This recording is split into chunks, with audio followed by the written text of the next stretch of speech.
સુરત શહેર cyber crime બ્રાન્ચને ખૂબ મોટી સફળતા મળી છે.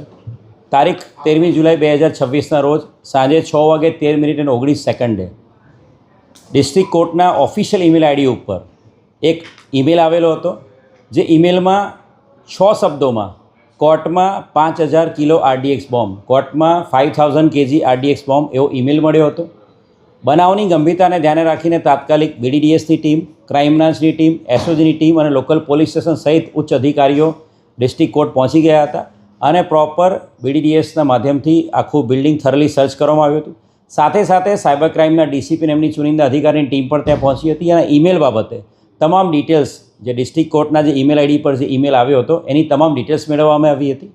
અને એ બાદ સાયબર ક્રાઇમના DCP Vishakha Jain, police inspector KP Gameti અને અમારી આખી ટીમ, સાયબર ક્રાઇમની ટીમ આ જે ઈમેલ આવેલો હતો એનું ટેકનિકલ એનાલિસિસમાં લાગેલી હતી અને સાથે સાથે બનાવ અનુસંધાને એક FIR સાયબર ક્રાઇમ પોલીસ સ્ટેશનની અંદર ભારતીય ન્યાય સંહિતાની કલમ 351 અને 353 સાથે સાથે સાયબર ટેરરિઝમની IT એક્ટની કલમ 66F મુજબ ગુનો દાખલ કરવામાં આવ્યો હતો. અને એની અંદર આ ટેકનિકલ એનાલિસિસ અને સાથે સાથે જે ટેકનિકલ એનાલિસિસના અંતે પોલીસે જે થરલી હ્યુમન ઇન્ટેલિજન્સ અને વોચમાં રહીને સાયબર ક્રાઇમની ટીમે એક આરોપી, આ બોમ્બ થ્રેટનો ઈમેલ કરનાર આરોપી રમણ રામબાબુ સતન મિશ્રા એને પકડવામાં સફળતા મળી છે. રમણ રામબાબુ સતન મિશ્રા છેલ્લા 10 વર્ષથી સુરતમાં રહે છે. એ મુખ્ય બિહારનો વતની છે, બિહારના દરભંગા જિલ્લાનો વતની છે. રમણ છે એ મેરિડ છે, એની પત્ની અને એની 2 બાળકો એની સાથે છે. એ એના મોટા ભાઈ સાથે અહીંયા છેલ્લા 10 વર્ષથી રહે છે ને હીરાના અલગ અલગ પ્લેસીસ ઉપર હીરાના કારખાનાઓમાં મજૂરી કામ કરે છે. છેલ્લા 3 મહિનાથી એની પત્ની એની સાથે અહીંયા રહેવા આવી હતી 2 બાળકો સાથે બિહારથી, અને ત્યારથી ઘણા લાંબા સમયથી એ નોકરીએ હીરાના કામમાં મજૂરી કામ પર જતો નહોતો અને ઘરે બેસીને મોબાઈલ મારફતે એ YouTube અને Instagram પર રીલ્સ જોતો હતો. YouTube ઉપર જે ફ્રી વિડીયોઝ, ખાનસર જે એજ્યુકેશન ઇન્સ્ટિટ્યૂટ છે એના જે ફ્રી વિડીયોઝ છે એ વિડીયો મારફતે ઈમેલ, એ બધા ક્લાસીસ જે એના જે લેક્ચર્સ છે એ બધા જોતો હતો, જેના આધારે ઈમેલ યુઝ કરવાનું, સાથે સાથે આર્ટિફિશિયલ ઇન્ટેલિજન્સ પ્લેટફોર્મ કઈ રીતે યુઝ કરવું એ બધું જોતો હતો.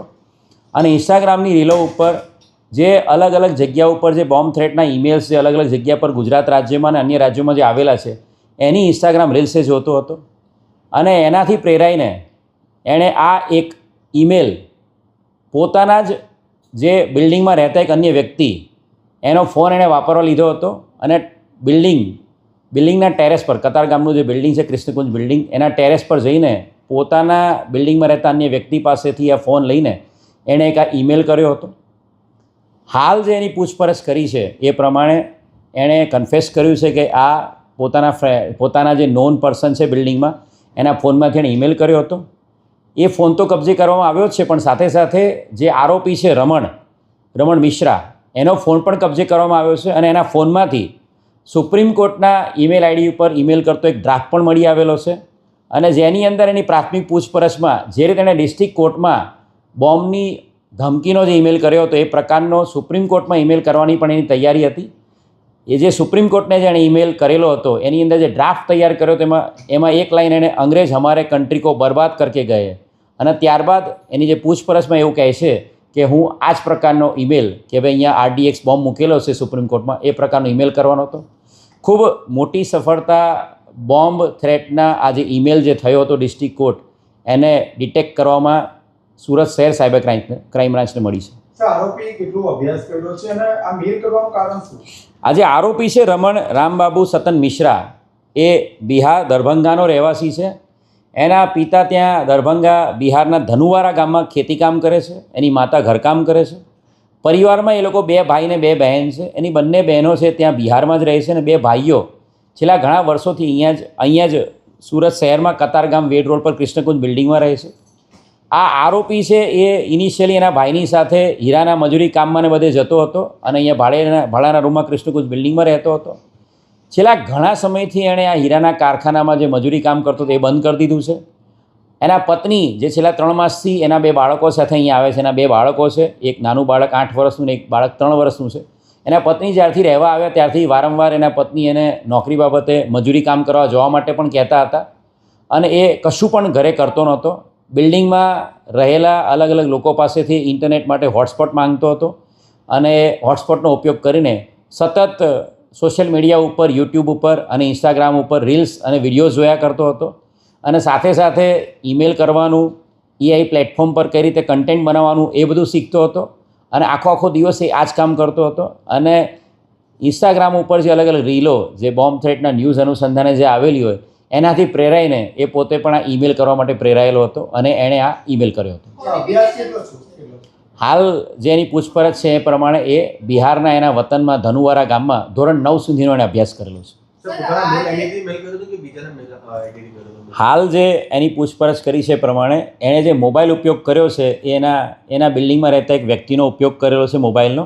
અને જે ઈમેલ છે એના પોતાના જ ઈમેલ આઈડી છે એ એના જે નોન વ્યક્તિ જેનો મોબાઈલ ઉપયોગ કર્યો હતો એમાં યુઝરનેમ પાસવર્ડ નાખીને એણે પોતે જ આ ઈમેલ કરેલો છે. શું? હા, એ ઓનલાઈન ક્લાસીસ, આ જ કોમ્પ્યુટરને એના રિલેટેડ જે અલગ અલગ કોચિંગ ચાલતા હોય છે એ બધા જોતો હતો. અને સાથે સાથે એ અલગ અલગ વિડીયો પણ એની અંદર જોતો હતો. અને ખાસ કરીને એઆઈ જે કન્ટેન્ટ જનરેટ કરવી એ, અને એની સાથે સાથે એને પોતાને કંઈક ઉપયોગ થાય, એઆઈ કન્ટેન્ટ જનરેટ કરવા માટે એને કંઈક નોકરી મળી શકે એના માટે તૈયારી કરતો હતો. હા, એ ખાન સરના ક્લાસીસ, ઓનલાઈન ક્લાસીસ જોતો હતો એવું અત્યારે હાલ એની પ્રાથમિક પૂછપરછમાં જણાવેલ છે. એણે આખું અભ્યાસ કર્યો હતો, અલગ અલગ યુટ્યુબ પર અને ઇન્સ્ટાગ્રામ પર રીલ્સ જોયેલી હતી. અને એને એવું લાગ્યું કે હું મારો મોબાઈલ વાપરીશ નહીં અને મારા કોઈ અન્ય વ્યક્તિનો મોબાઈલ વાપરીશ. આ એનો મિત્ર પણ નથી આ વ્યક્તિ.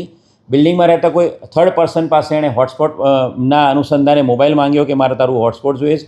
અને પછી મોબાઈલ રહીને જ્યારે એને ખબર નહોતી ત્યારે સીધો ટેરેસ પર જતો રહ્યો હતો. અને ટેરેસથી એણે ફટાફટ આ જે 6 વર્ડનો એક ઈમેલ, કોર્ટમાં 5000 kg RDX બોમ્બ એવો ઈમેલ કરી દીધો હતો. આ છેલ્લા ઘણા સમયથી એ નોકરી ધંધે ક્યાંય જતો નથી. 24/7 પોતાના ઓરડીમાં પડ્યો રહે છે. અને એ બિલ્ડિંગમાં રહેતા અન્ય જે રૂમમાં રહેતા લોકો છે, જ્યારે એનો ડેટા ખતમ થઈ જાય ઇન્ટરનેટનો, ત્યારે એના નજીકના બિલ્ડિંગમાં રહેતા લોકો પાસેથી હોટસ્પોટ લે છે. અને 24/7 એનું કામ યુટ્યુબ ઉપર વિડીયોઝ જોવાનું અને સાથે સાથે ઇન્સ્ટાગ્રામ પર રીલ્સ જોવાનું જ કામકાજ છે. અને એના કારણે જ એને આ ઈચ્છા થઈ કે હું પણ આ પ્રકારનો એક ઈમેલ કરું અને વાતાવરણ છે ભયનું વાતાવરણ છે કોર્ટમાં એ રીતે ફેલાવું.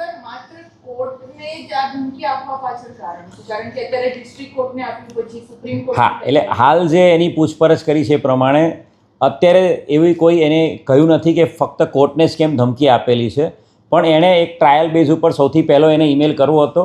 અને આ જ્યારે ઈમેલ કરતો હતો, કદાચ એ અન્ય બિલ્ડિંગને પણ, અન્ય સરકારી કચેરીને ઈમેલ કરી શક્યો હોત, પરંતુ જ્યારે એ ઈમેલ કરી રહ્યો હતો ત્યારે ટેરેસ પર એક અન્ય વ્યક્તિની પ્રેઝન્સ પણ તરત જ આવી ગયો હતો. અને ઉતાવળમાં એને જેની પાસેથી એનો ફોન લીધો હતો એ વ્યક્તિનો મિત્ર ટેરેસ પર આવ્યો અને એને જોઈ ગયો કે પેલા ફ્રેન્ડનો ફોન એ ઉપર લઈને આવ્યો છે. અને ઉતાવળમાં કોઈ પણ લાંબો ઈમેલ કર્યા વગર ફક્ત 6 વર્ડનો એક ઈમેલ ફોરવર્ડ કરી દીધો હતો ડિસ્ટ્રિક્ટ કોર્ટને. એટલે બની શકે કે અન્ય બિલ્ડિંગો, અન્ય જે સરકારી બિલ્ડિંગોના જે ઓફિશિયલ ઈમેલ આઈડી છે એની પાસે હોય, પરંતુ એની પાસે ફક્ત 3 કે 4 મિનિટનો જે ટૂંકો ગાળો હતો એની અંદર ડિસ્ટ્રિક્ટ કોર્ટનું જે ઈમેલ એની પાસે અવેલેબલ હતું એમાં એને સીધો ડિસ્ટ્રિક્ટ કોર્ટને ઈમેલ કરી દીધો.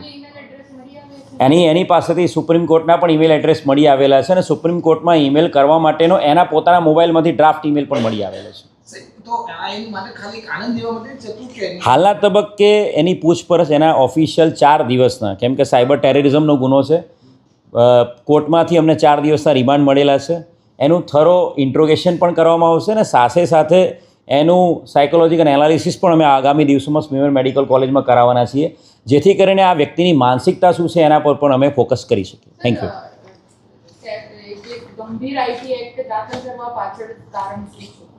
આ પ્રકારના સતત સમગ્ર ગુજરાતના અલગ અલગ પ્લેસીસ ઉપર આપ જોઈ રહ્યા છો કે છેલ્લા 6 મહિનામાં વડોદરા હોય, અમદાવાદ હોય કે સુરત હોય, અલગ અલગ સ્કૂલ્સ, અલગ અલગ મેજર બિલ્ડિંગ્સ ટાર્ગેટ થઈ રહ્યા છે.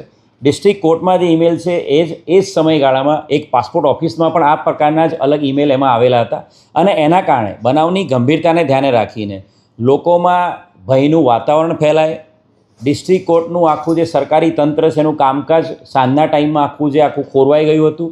અને લોકોમાં ભયનું વાતાવરણ ફેલાય, લોકોમાં અસલામતી થાય અને જાહેરમાં સુલેહ શાંતિનો ભંગ થાય, એ પ્રકારનો લોકોમાં થ્રેટ ઊભો કરવા માટેનો જે ઈમેલ હતો અને એના કારણે જ આ ગુનામાં ભારતીય ન્યાય સંહિતાની કલમ 351 353ની સાથે સાથે આઈટી એક્ટની કલમ 66F2નો પણ ઉપયોગ કરવામાં આવ્યો છે અને એને એડ કરવામાં આવ્યું છે. અને એના કારણે જ પોલીસે રજૂ કરેલા એફિડેવિટના અનુસંધાને કોર્ટે આ આરોપીના વધુ 4 દિવસના અમને રિમાન્ડ આપેલા છે. Thank you.